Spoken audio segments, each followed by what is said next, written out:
VGMP. Hello everybody and welcome to VGMP DLC, the special Tuesday edition of VGMP, where we review TV shows and short films as opposed to our main show where we review feature films.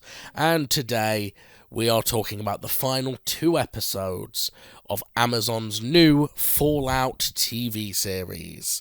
I'm your host Jamie Evans, joined by Rory Jocelyn. And we've had a thrilling journey on this season. Those of you who've listened to the whole season will recall that Rory and I did not like the first 2 episodes of this show. I think the word despised would probably be a more fitting descriptor. Yes. Certainly of episode 1. Yeah. Awful episode. Then we ended up quite enjoying episodes 3, 4, 5 and 6. Yeah. And now we're here to talk about 7 and 8. Mm-hmm. And I'm just going to say it. To say that 8 is a bit of a ball drop would probably be a little bit of an understatement. Yeah, I think we should start with 7, only because I think I've got a lot less to say about 7 than 8, and I think you'll probably be the same. Yes. So 7's a decent enough episode. It's a little bit forgettable, if I'm honest. Yeah. To the point where we literally just watched the 2 in tandem, and we're like, what happened in 7? But essentially 7 was just... I think it doesn't help because 7 is an extension of 6, where they have to escape from Vault 4. So we had to get the Vault 4 the Vault escape. 4 bit. Yes, actually, I did want to talk about that because I had a problem with that as well. Yeah, no, go ahead. Why? On the second to last episode, why have we gone back to the MCU humour?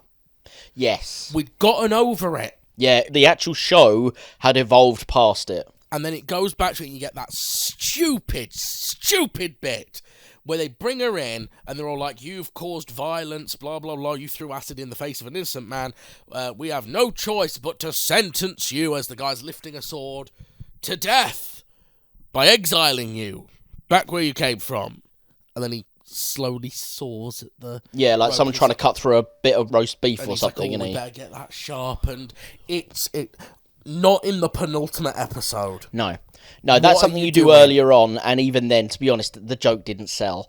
And also, the other bit I didn't like of the Vote 4 bit was when she realises, because their nastiness of, killing her is to send her back to the surface with supplies. Yeah, with 2 weeks worth of supplies, but that's all we'll give you. Oh, and of course someone will carry it for you. Yeah, carry it to the surface for you. But then you get the moment where Maximus, who doesn't know about any of this yet, he walks in, and in the suit, which we never get an explanation as to how or why the Vault 4 dwellers got the suit of armour, because it was abandoned miles away in a tunnel underneath tarps. Yeah. And yet somehow they've knocked these 2 out, and lo and behold, by the time he's woken up, Maximus can see his armour still not working because his squire pulled out the power core. But yeah, his armour is there with them, and it's the same one because it's got the 3 gashes across the chest from the bear fight that Titus was in before he died. So it's very odd that that's never explained. That's a plot hole. So Maximus comes in the mech armour, batting across all of the Vault dwellers of Vault 4 and their security to save Lucy. But instead of... The way that should have been played... Bear in mind that I'm fairly certain, and if it doesn't play this way, I will still be angry... Maximus is on a villain arc.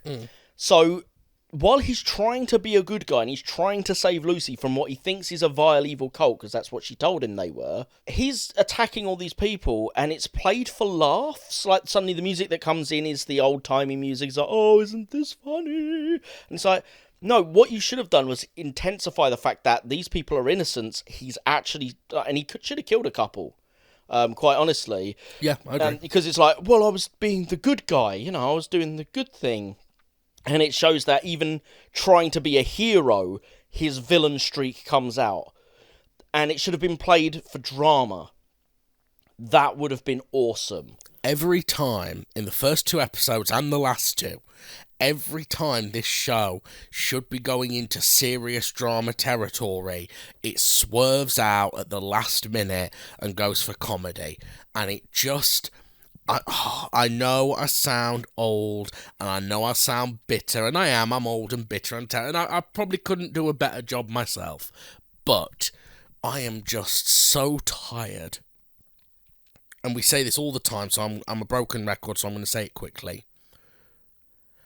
I'm fed up of film and television that feels like it's been written by a committee to satisfy a focus group that is apparently made up solely of mid-teen twits whose only film watching knowledge is Avengers Endgame. Yeah. And this is coming from someone who liked the MCU.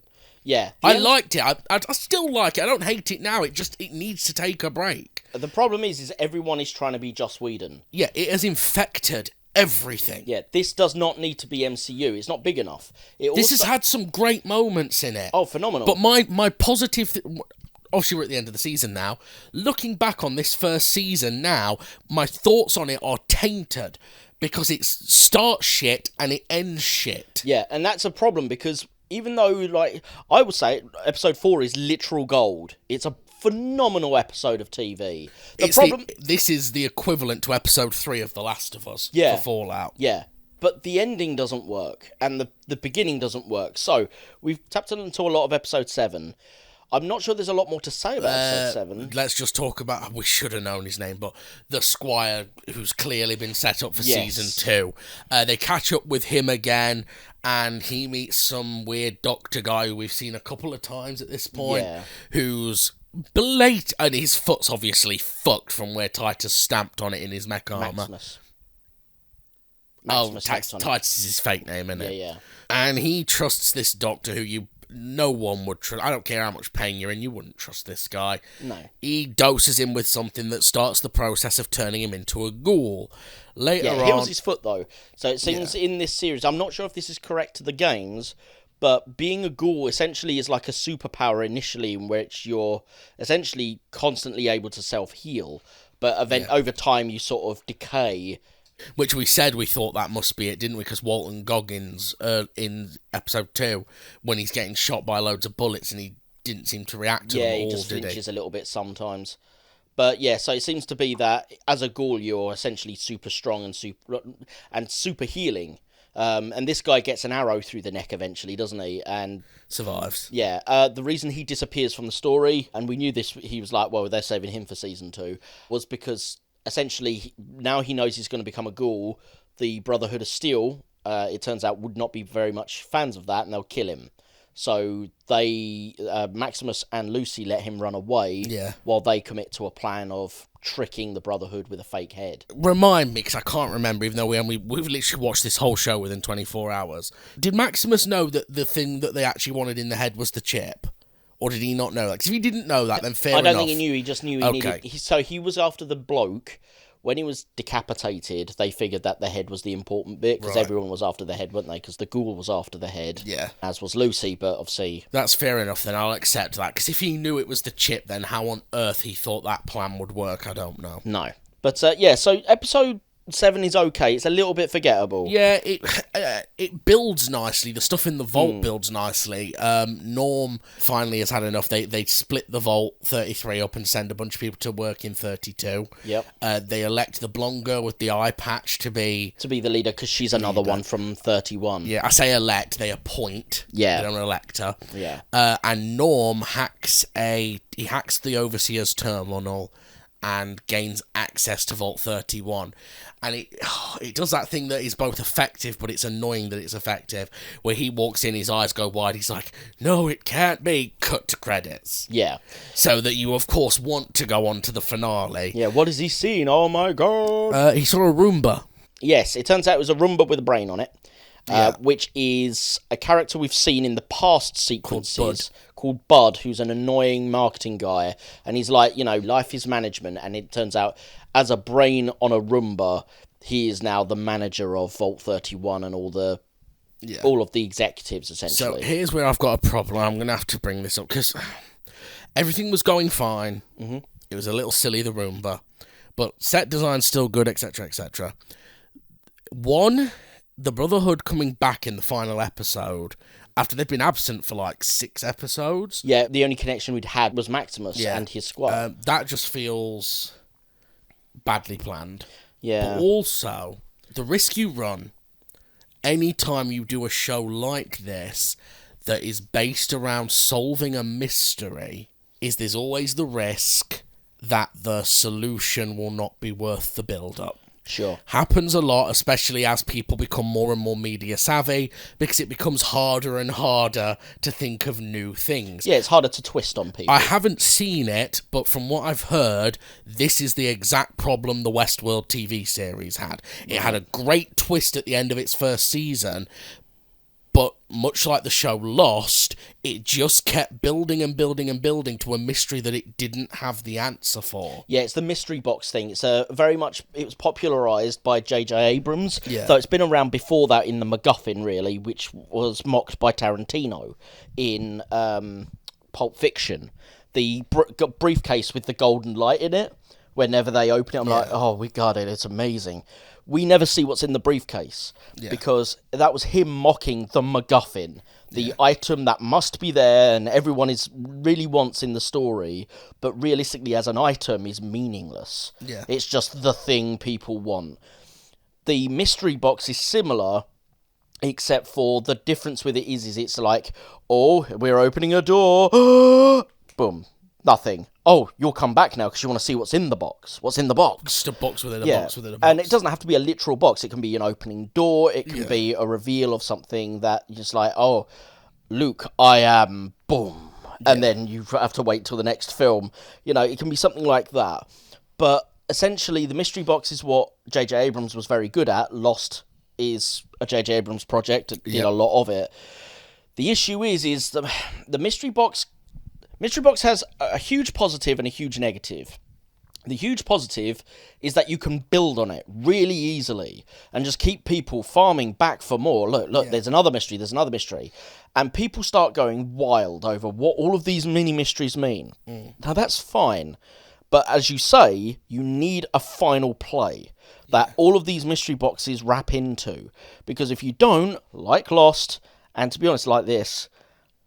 it means nothing. Yeah, well, it's why when we set out to do Haunted, we always, every interview we've ever done about the show, we make sure we say this: we're not pulling an X-Files, because this is what crippled the X-Files. Yeah, it just kept building. They didn't use the term mystery box back then, but it's exactly the same thing. Yeah, they just kept building and building and building this conspiracy, and they had no idea or plan for where it was going. Yep, because they never knew if they were going to get another season each year. Sure.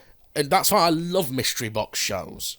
You need to know what your end game is before you make season 1. Yeah, the problem is people don't, because they're like, if you know what the mystery is before you start making the show, people could guess it out. And it's like, yeah, but that only works if you think you're smarter than the audience and it's on the fly. And it's half the fun. Yeah. People love working it out. Yeah. But I'm not a particularly smart person, and we've had loads of people write to us, once we've done the twist at the end of Season 2 of Haunted, that's been planned from the beginning, we've had loads of people write to us going, I didn't see it coming, but as soon as they said it, all the parts that you've hinted at fell into place. Yep. And it made sense. And I was like, great. And you know what? For the percentage of people that guessed it from the off, who were like, oh, I've put these breadcrumbs together, this is the solution. You know what? Fair game. Because it's got to logically make sense. Yeah. So, of course, to a certain degree, it can be guessed out. Yeah. I think this is the problem that M. Night Shyamalan had, which is his first film, everyone gravitated to it, which was The Sixth Sense, because people watched it with no expectation. And then, bam, there's this massive twist at the end. What? There's a twist? Wow, I didn't see that coming. Now, if you watch the film expecting a twist, you can guess out the ending quite quickly. Because you're expecting a twist, you're looking for, like, right, what are these things connecting to that create a twist? But if you're not looking for a twist, it normally catches you by surprise. Yeah. Not all the time, depends on the person and what their mindset is when they're watching it. I personally prefer Unbreakable. But again, I didn't catch the twist going in because I didn't expect a twist. Yeah. There were those who watched Unbreakable expecting a twist and guessed it out early.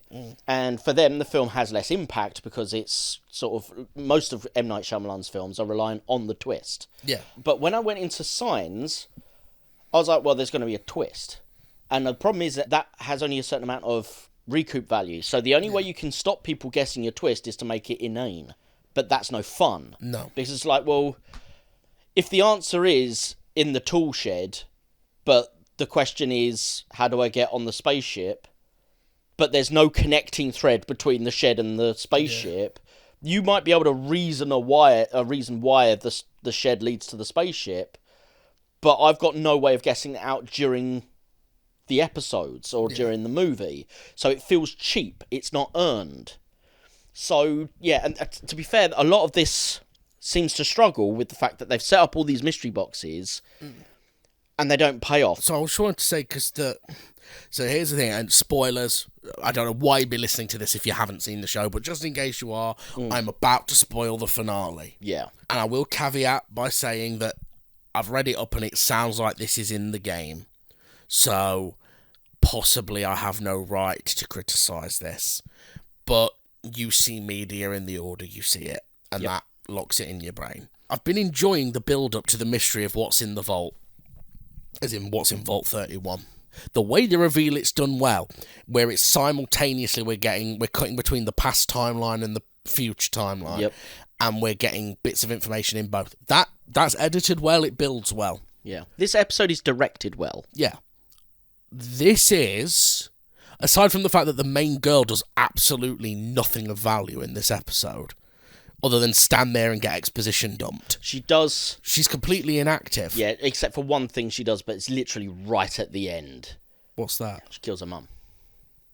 Oh, yeah. That's wasn't even a threat. It was a no, I mercy know. killing. But honestly, that was the only bit of character growth or anything for her other than just being a vessel for everyone to spout their exposition at. The problem with the solution to this mystery is it is the plot to Paul W.S. Anderson's Resident Evil The Final Chapter. Don't spoil the Resident Evil The Last Chapter. Which, when I saw it in cinemas, I literally, wanted to laugh. I was like, that's so dumb. That is such a dumb plot. Yeah. In that, it turns out that the global apocalypse with the T-virus was deliberately caused by Umbrella, because the Umbrella execs are all basically they all have Hitler complexes, and they want to remake the world in their image. So all the execs of Umbrella freeze themselves in an underground vault in the Hive, right? Right. So it turns out they're in the Hive from the first film. We just don't see them, right? I know. Raccoon City gets nuked, they survive, whatever. Okay. I know. Telling you, it's the same thing. I'm starting to think Paul Anderson played Fallout and stole his entire plot. Possible. You know what? It wouldn't surprise me. He watched Mad Max and wrote Resident Evil 3 Extinction. Yeah. So it turns out they've frozen themselves underground, deliberately released the T-virus to kill everyone on the Earth's surface. Yeah. And then just a few hundred Umbrella employees are going to unfreeze and repopulate the Earth. Now, the problem is... And that's this. Yeah. That's this. The Vault-Tec employees have all cryogenically frozen themselves, deliberately caused a nuclear war, and some of their employees have been left unfrozen, which Umbrella does as well. They leave Albert Wesker unfrozen. Yep. He's not a brain on a Roomba, though, to be fair. No, he's Albert Wesker. and they're running the vaults as experiments to work out what the ideal society will be, so that when they unfreeze themselves, once all the radiation's gone, they can reshape the world in their image. It's so dumb. Yeah. There's a few things as well. Like, we never get an answer to what happened to Vault 32. Because we know they weren't killed by the Raiders. The Raiders stated specifically that whatever they were doing, they basically did it to themselves. So they killed themselves. That's what happened to Vault 32. It's that simple. That's the thing. That's why it's shit. Why would you kill yourself? So because they learnt the truth and couldn't live with it. Right. I know it is terrible, but basically you have to piece that together for yourself. The clues are, we find written in blood, we know the truth, and death to management, I think it is. Yeah. And then all the bodies, so they killed the leaders and then killed themselves, because when you see the dead bodies, one's stuck a knife into a toaster, haven't they? Yeah. To electrocute themselves to death. I won't lie, it's weak sauce. It's a weak justification for it, to be honest. They needed the mystery, and they knew that the mystery would work of, oh shit, what happened here? Yeah. And they didn't have a better answer for it beyond, oh, they just killed themselves. Yeah. Because that seems like, because they lied and there are still people on the surface, we might as well all die then? Because I guess we'll get this in season 2. At the minute, unless they're going to start a different experiment in 33 and 32, why have 33 bothered to resettle 32? Yeah. They've split their population in half. Yeah. And But they were already having problems with inbreeding. Exactly. So now you've halved the population of each one. Yeah. Without adding any new. Yeah. Well, the point of those vaults of the 333 ones is they're the breeding stock for the rest of the population. Right. But they're already having problems with inbreeding. Yeah. It doesn't work, does it? Yeah. The character Moldovar is one of the worst characters I've seen in a long time. Yes. In that there is everything that exists with Moldovar exists purely because the script needs it to exist. Yes. There's absolutely no reason for her to have attacked that vault with a bunch of raiders. She should have attacked it, because we establish in this that she has an army. Yeah, she's got an army, but she decides to go with random raiders to attack go through Vault 32. I don't know why she didn't just go into Vault 33. Because she opened the door with the mother's pit boy, so why not just use... I'm guessing it must have been an accident. She must have thought that But they've got the Hank big fucking was numbers on the... No, but she must have thought Hank was in 32 and Right. then found out he was in 33 or something. And this is the thing. So they were already dead at the time the Raiders came, weren't they? Because they say that the Vault 32 had been dead for 2 years. Yep. I've just realised in 2 whole years they never did any trades and realised, but actually they said that they only trade triannually, didn't they? Yeah, but why did nobody... So it's established in episode 8 or in episode 7, one of the two, I think it's episode 7, that whoever the Vault 31 leader is of Vault 33, at this point it's Betty. Betty has a direct upline to Vault 31, where she can message Vault 31, who we don't know yet, but obviously it turns out is brain on a Roomba. When she contacts Vault 31, it's as if there's a positive ongoing dialogue. No one thought to check in on Vault 32 for 2 years? No one thought to go, there's a problem in Vault 32. Well, they don't seem to be responding. I think the overseers must have kept just going, it's fine, it's fine, it's fine. Because only the overseers have that direct line of chat, I think. Yeah, but even so, why... The overseers wouldn't have just gone, Vault 32 hasn't talked to us for 2 years, but I'm sure they're fine. What we still don't know, and fair enough, It's your breeding stock! Yeah. Fair enough, they may answer this in season 2, and if they do, fair play. But as it stands at the moment, Moldovar makes no sense because so she is not a ghoul, she is not a mutant as far as we know. Nope. She's also not in the company. She's not part of Vault-Tec. No.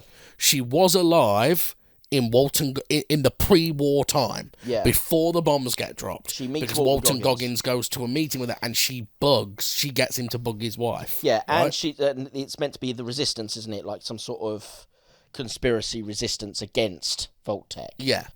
Then she's still alive 290 odd years later. Yep. But wasn't cryogenically frozen as far as we've been told. And isn't a ghoul like Goggins. Yeah. So how has she survived? Yeah. The only answers would be if she was from maybe a rival that also put her to sleep, or if she's a double agent working for Vault-Tec, but she doesn't seem to be. That's never mentioned. You would have thought McLaughlin would have mentioned that if that was the case. But I don't think we're ever going to know. Well, she's dead because now. She dies at the end of the season. So even if they reveal that in season 2, it's like, you remember that dead bitch? Yeah, she was with Vault-Tec for a bit. It kind of means nothing, yeah. Yeah. The only hint we've got that she might have been part of it was Kyle MacLachlan does say she's as bad as I am. But he could have been lying at that point because he's trying to convince Lucy to choose him over her. Yeah. I'm not going to lie.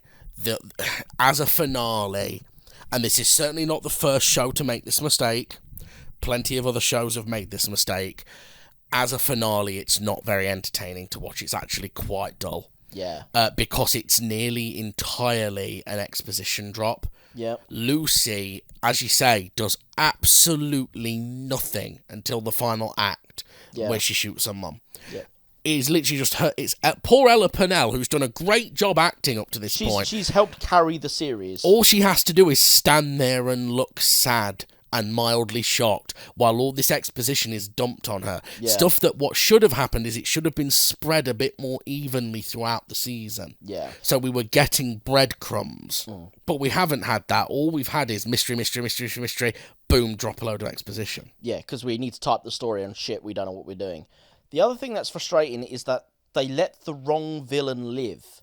Because Moldovar, was it? Moldovar should have survived so that we could maybe get an answer to what the fuck's going on with her. So essentially, Lucy's mum runs away when she finds out what her husband is up to. Yeah, she takes the kids discovers with the her. truth. Yeah, takes the kids and runs. And has what appears to be a lesbian relationship with Moldovar. And hang on, no one else in the vault remembered that happening?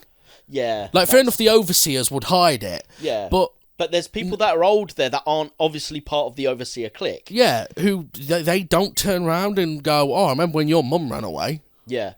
Yeah. And took you with them. Yeah, and we had to come and find you. They never mentioned how they got to come out and find them. I'm guessing the overseers had to do it from Vault 31, I would assume. I'm guessing. Or maybe some people from Vault 32. Maybe that's how they found out the truth. Maybe. So there's this relationship between Lucy's mum and Moldovar, which is why when she goes to confront Moldovar, her mum is still alive, technically, in the room with her, but she's a ghoul, and she's almost completely rotted away, and she's just been sort of tied to a chair. She's basically a skeleton, isn't she? Yeah, a living skeleton, and it's horrifying, but it's meant to be like, oh, I loved her so much I couldn't let her go, sort of thing. It's like, that's actually crueler to leave her alive in that state. But that's a backstory that, again, as we say, we have no decent explanation as to why the fuck she's there. McLaughlin's story is done.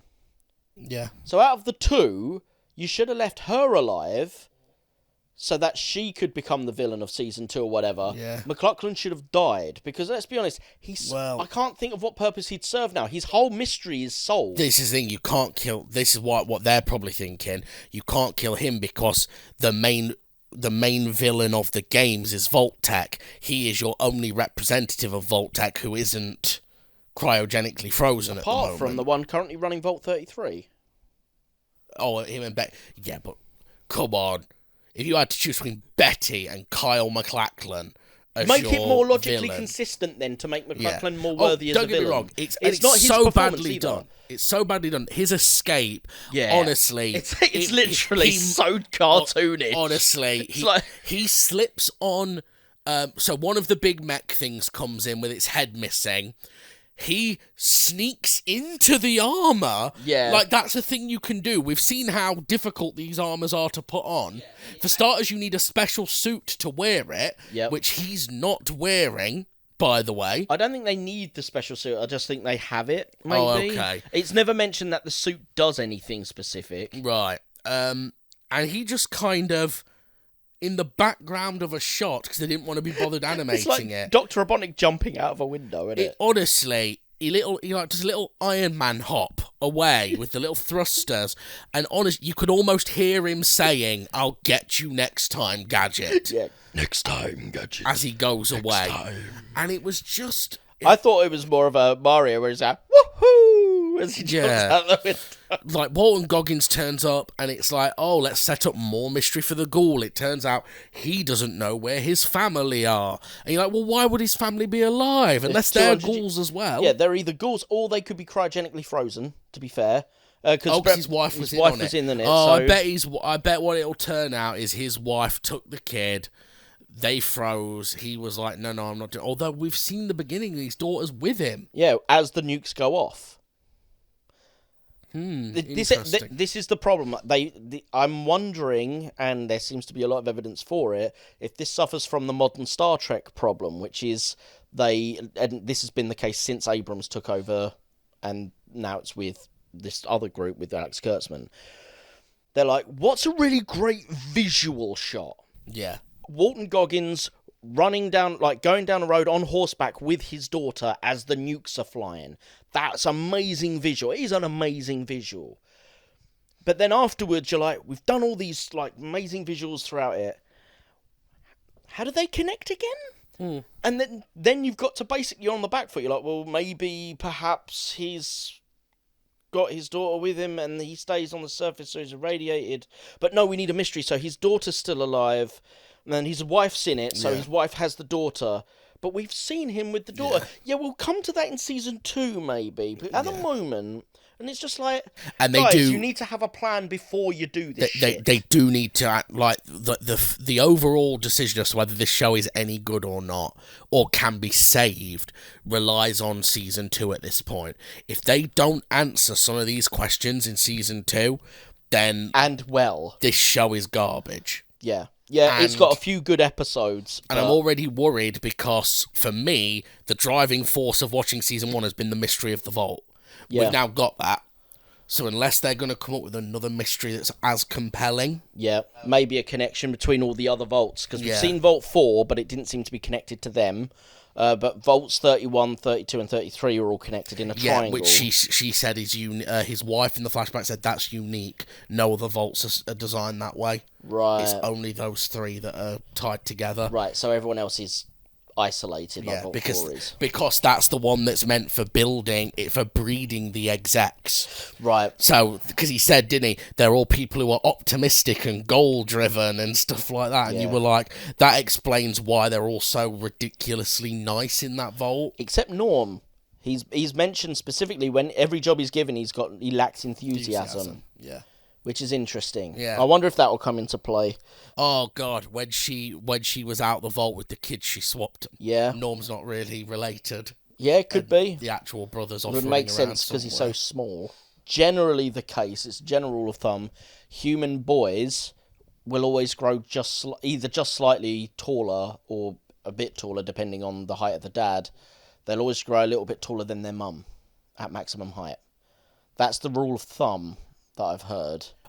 At school, we were taught you grow slightly taller than both your parents, but I know for a fact that cannot be true, because I don't know many who are. Yeah, I think rule of thumb is taller than your mum, but not necessarily taller than your dad. I don't think that's true. That's just a wives' tale we were told. Because one, I know plenty of blokes with mums who are about 4'5" and they're 6'3". Yeah, depending on the size of their dad. I know boys with short dads who are 6'3". But that would depend on the size of their mums. I know people where both parents are tiny. Okay. And they grow massive. I know people where both parents are quite tall and they're quite short. Yeah, to be fair, I know someone like that. I actually don't think... I think that's a little bit bollocksy. It does work for me, though. I'm more or less exactly halfway between my mum and my dad. Right. My dad is a couple of inches taller than I am, and I'm a couple inches taller than my mum. Right. We will say, though, that Moses, who plays Norm, we looked it up because we're like, he's seeming very, very short.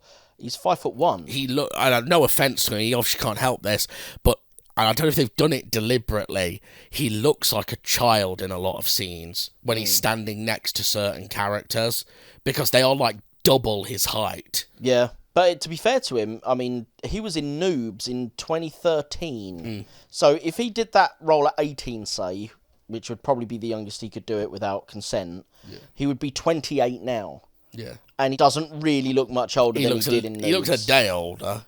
Yeah, but... okay, he looks a day older. He doesn't look a lot older. I think the haircut helps as well. Yeah, and he's done a great job. He does a great job in this. He's actually one of the most engaging characters. Yes.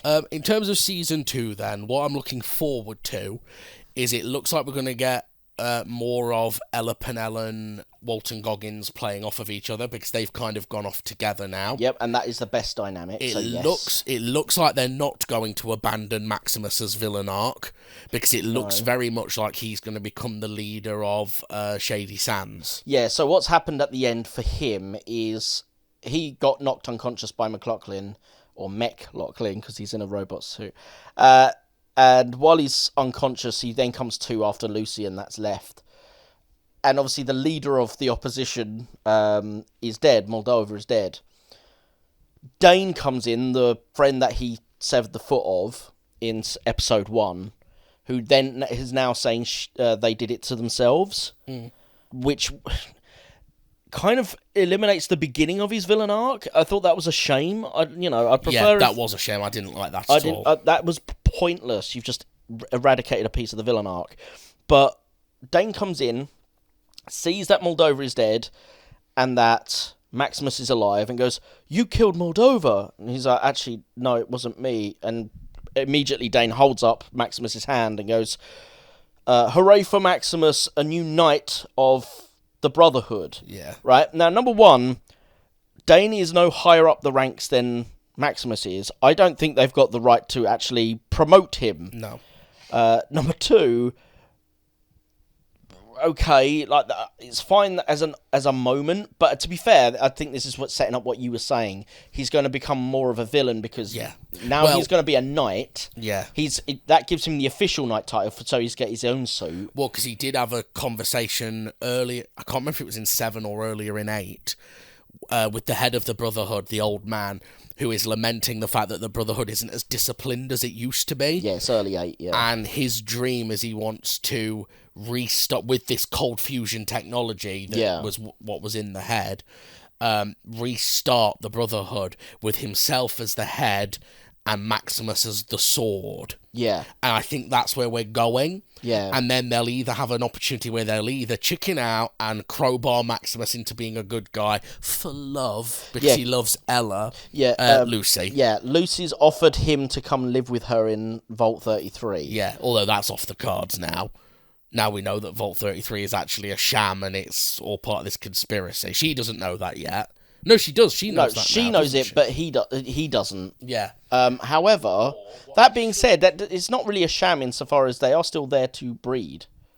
So that part of it, and it is relatively safe. Yeah. So that side of it isn't a sham. Well, it's that's just that's an interesting debate that hopefully they'll do in season 2. Yeah. Which is the people in the vault will find out, well, actually the surface is livable now, and some of them will be like, well, we should go, and some will be like, no.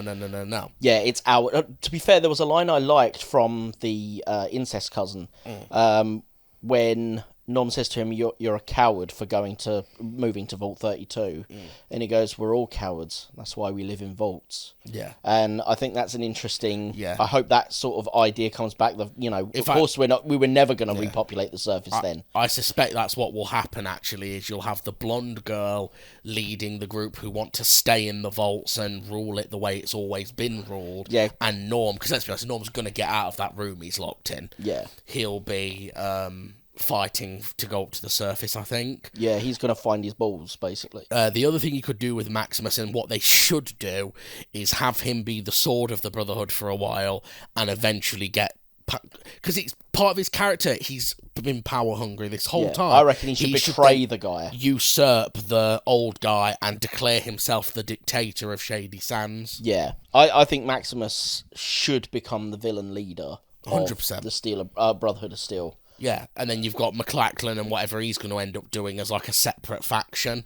Yeah, I did not need him in that mech though. No, again, the mechs look goofy. They look even goofier when you're doing it without the helmet on. Oh, so yeah. It's this huge body with tiny just tiny CGI Kyle MacLachlan head on it. mini McLachlan. The de-aging technology. De-aging technology has never looked good, has it? No, I mean it's.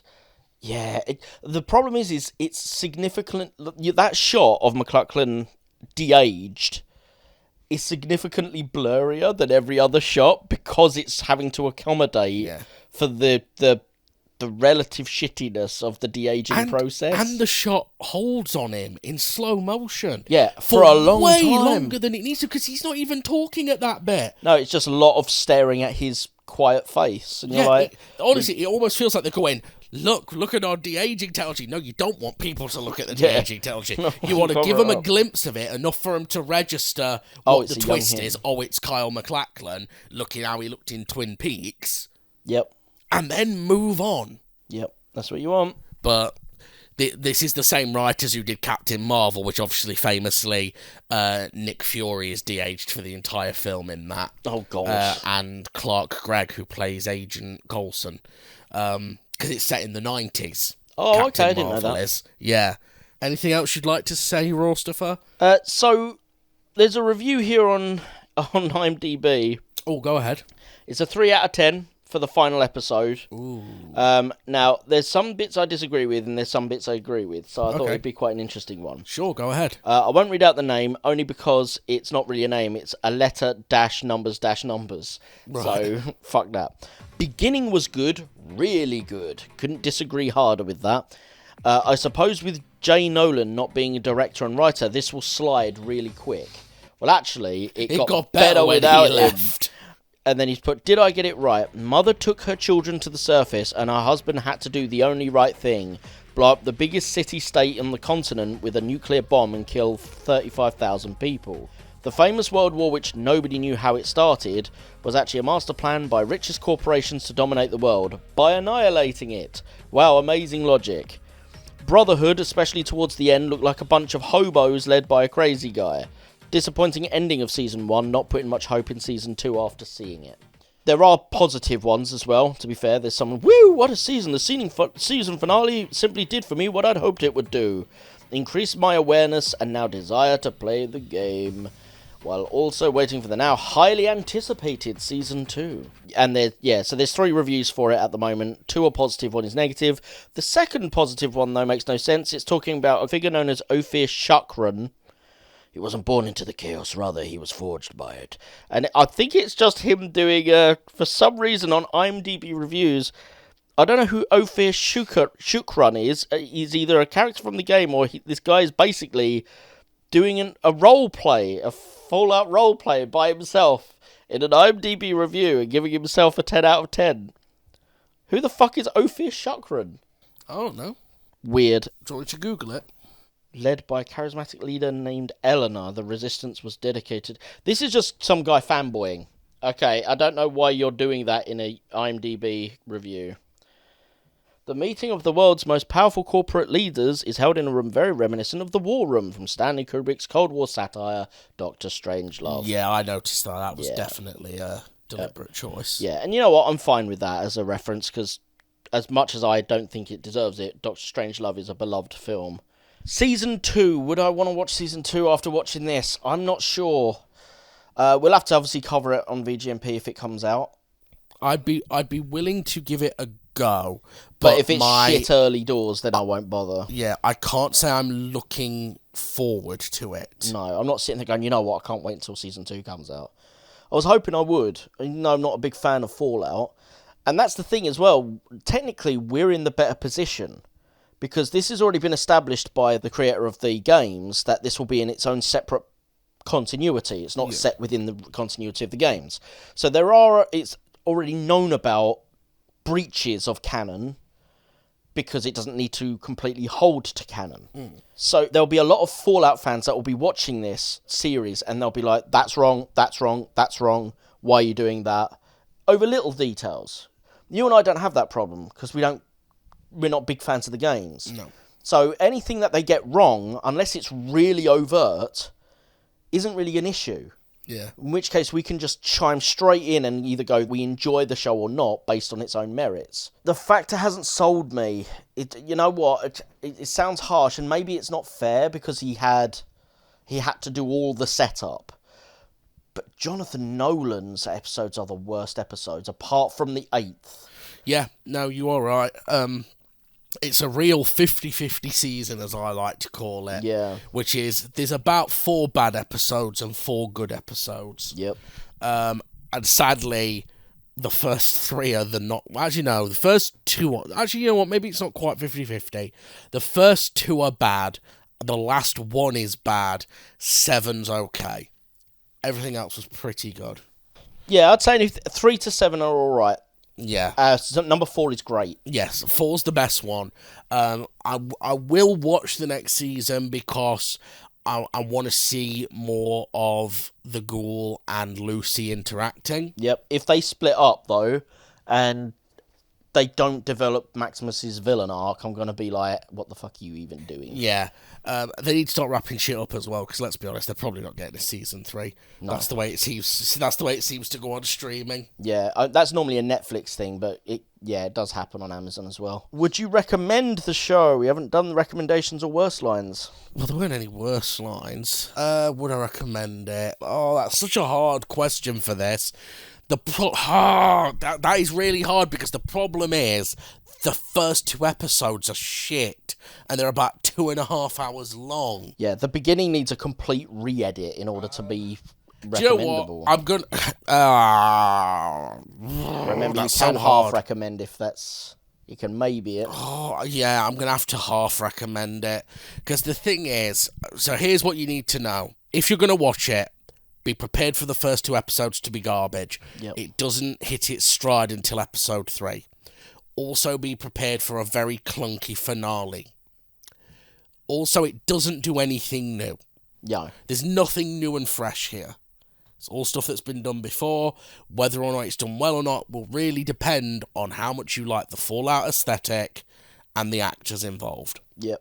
That's why you came, as you say. You came because Walter Goggins is in it. Yeah. And to be fair, he didn't disappoint. No, he's great. He's brilliant in this. Him and Lucy are the best in this. Yeah. Matt Berry felt a bit wasted. Yeah, oh man, I really struggled to take him seriously as well. That's not his fault. Well, to be fair, his character was meant to be a bit of a comedy character. No, I know, but it's this is one of those things where he's kind of made a rod for his own back with all the roles that he's done. But he does have a normal voice outside of the, "It's not for you, Jen." I know, that's what he doesn't do it, does Yeah, he? he always goes, "Well, you've hired Matt Berry, you're getting the Matt Berry voice. Yeah. So everything is up here, darling."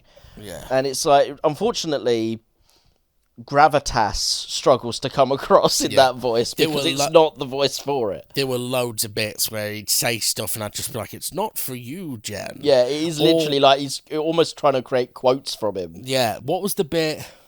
There's a bit in it where he says he's not interested in sex, and I was like, that's not like Douglas Renham. No. Nor his character, I think, in We Wait in the Shadows, is it? What We Do in the Shadows. What We Do in the Shadows. Anyway, would you recommend? Oh, I should have known you'd ask me, because I asked you. I think I'm going to join you on it being a half. It's difficult as well, because I'm not even certain that it's a definite yes for Fallout fans. I don't know if it would sell better to Fallout fans or non-Fallout fans. That's another worry. Usually it's like, fans will definitely love this, but non-fans won't, or vice versa. Yeah. This is weird, because I don't know who would get more out of it. Yeah. But yeah, I think I'm going to just jump straight in with you. Yeah. Well, there you have it, folks. What did you think about Fallout? Please do let us know, either in the comments or via email at info.impalafilms@gmail.com. We'd love to read out some of your feedback on a later episode. It'd be great. Are you looking forward to Season 2? Let us know that as well. In the meantime, you can check out the regular VGMP episodes, which release every Saturday at 6 p.m. GMT. And you can also check out our other movie review podcast, Second Take Cinema, releasing episodes every Thursday, where we talk about various movies of all shapes and sizes and get a little bit pretentious about them. And there'll be a sneak peek of what that next VGMP episode is right now. Spoiler alert, it's The Legend of Zelda. It's time to take a look at, oh boy, The Legend of Zelda. Oh, I thought you were going to call it Incel the series. Looking good, princess, especially from this angle. Oh! Guess I offended her royal prissiness. No, dude, you are catcalling like a dickhead. So he goes back in, complaining about the fact that obvious puss is not coming his way. If Zelda thinks she can order me to mop this place, she's got another thing coming. I'll stand firm. I won't knuckle under. I'll look her right in the eye and lie. Right, this little fairy, she basically prevents them from having that kiss. She is warm for Link's form. Oh yeah, you know I like you. He's like, but you're literally 3 inches tall. How would that even work? It's like, dude just wants to bone. Yeah, that's right, ladies and gentlemen. There are dick jokes in this 80s children's cartoon. Hey, excuse me, princess. Jamie, do you think we can enter "Excuse me, princess" into our canon of terrible quotes? Oh, 100%. It's also apparently an imitation of a quote from Steve Martin. Well, excuse me. Game over, yeah!